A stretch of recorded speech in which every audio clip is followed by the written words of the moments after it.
Hi everybody, it is Monday, March 30th. It's a beautiful sunny day out again today. The story I have for you is one of my all-time favorites. I don't think I read it yet this year. The title is The True Story of the Three Little Pigs. The author is John Ciesielka and it's illustrated by Lane Smith. So with permission from Scholastic, I'm going to read you the true story of the Three Little Pigs.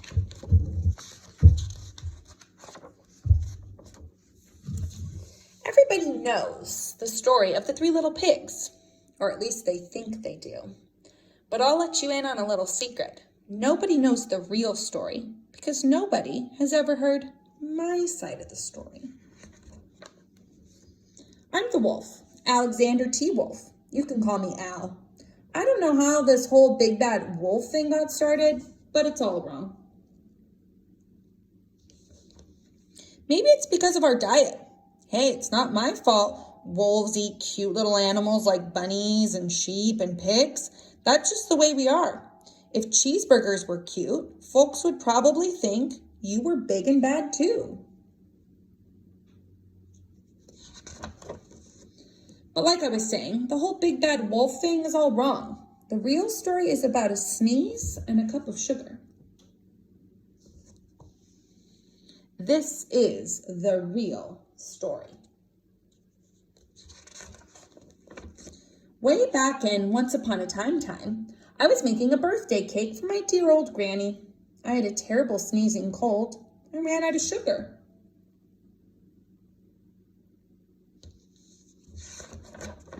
So I walked down the street to ask my neighbor for a cup of sugar. So this neighbor was a pig, and he wasn't too bright either. He had built his whole house out of straw. Can you believe it? I mean, who in his right mind would build a house out of straw?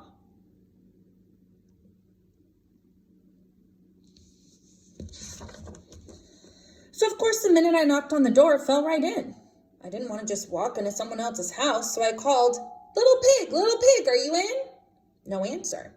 I was just about to go home without the cup of sugar from my dear old granny's birthday cake. That's when my nose started to itch. I felt a sneeze coming on. Well, I huffed and I snuffed and I sneezed a great sneeze. And you know what? That whole darn straw house fell down, and right in the middle of the pile of straw was the first little pig, dead as a doornail. He had been home the whole time. It seemed like a shame to leave a perfectly good ham dinner lying there in the straw, so I ate it up. Think of it as a big cheeseburger just lying there. I was feeling a little better, but I still didn't have my cup of sugar. So I went to the next neighbor's house. This neighbor was the first little pig's brother. He was a little smarter, but not much. He had built his house of sticks. I rang the bell on the stick house. Nobody answered. I called, Mr. Pig, are you in? He yelled back, go away, wolf, you can't come in. I'm shaving the hairs on my chinny chin chin. I just grabbed the doorknob when I felt another sneeze coming on. I huffed and I snuffed and I tried to cover up my mouth, but I sneezed a great sneeze. And you're not going to believe it, but this guy's house fell down just like his brother's. When the dust cleared, there was the second little pig, dead as a doornail. Wolf's honor. Now, you know, food will spoil if you just leave it out in the open, so I did the only thing there was to do. I had dinner again. Think of it as a second helping. I was getting awfully full, but my cold was feeling a little bit better, and I still didn't have that cup of sugar for my dear old granny's birthday cake, so I went to the next house. This guy was the first and second little pig's brother. He must have been the brains of the family. He had built his house out of bricks. I knocked on the brick house. No answer. I called, Mr. Pig, are you in?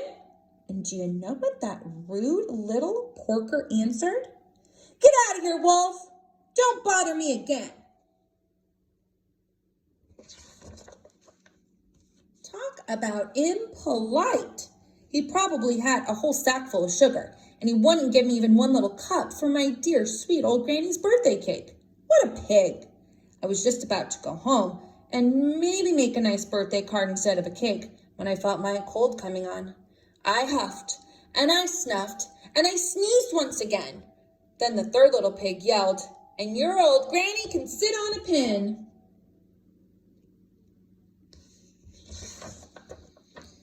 Now, I'm usually a pretty calm fellow, but when somebody talks about my granny like that, I go a little crazy. When the cops drove up, of course, I was trying to break down this pig's door, and the whole time I was huffing and puffing and sneezing and making a real scene.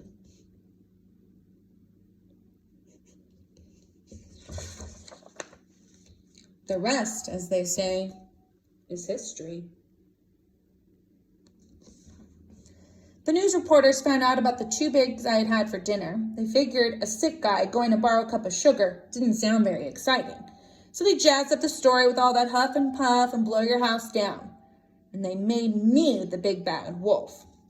That's it. The real story. I was framed. Maybe you could loan me a cup of sugar? So that is the true story of the 3 little pigs. I have another story for you tomorrow that kind of goes along with this story. It's another version of the 3 little pigs. So I hope that you will enjoy that one tomorrow. I hope you're having a great start to your week. Pretty soon, in the next couple weeks, we're going to get started with our distance learning. So you'll be getting to do some math and reading and writing at home. And of course, I will continue to record myself reading some stories for you. So I hope you have a great rest of your day, and I look forward to seeing you tomorrow. Bye-bye.